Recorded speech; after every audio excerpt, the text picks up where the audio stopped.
This week, Pennsylvania's state Senate passed a budget bill with no agreement from House Democrats. So this leaves the state budget at 114 days late and no deal expected this week. Our Pennsylvania State Capitol correspondent Kara Jeffers is joining us live to give details tonight on one nonprofit, Kara, that is struggling because of the impasse. It's actually an area that deals with special nonprofits. Tell us more.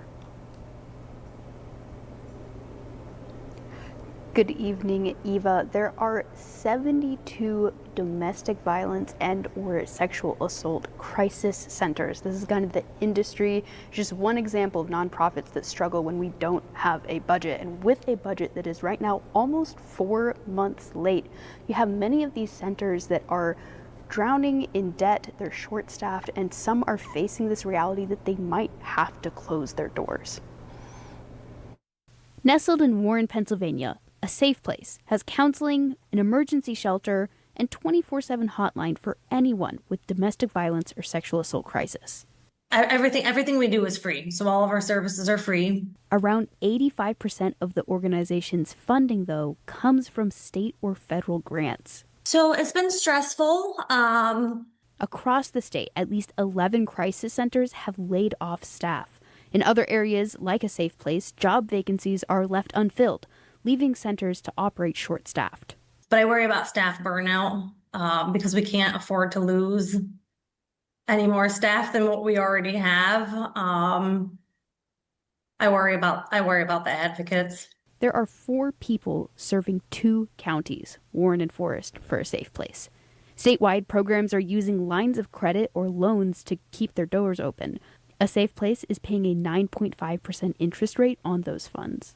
But we're not hiring because the uncertainties of when is the impasse going to come to an end, what's going to happen with federal funds. With federal employees on furlough, already approved funding for crisis centers are being delayed because no one's there to hit send on the funding. And as state money stays frozen, some centers are weeks from running out of their loans. Advocates are staunch, though, that services are still available to those who need it. I don't want victims, survivors in our communities thinking that they're not going to have a place to call for advocacy.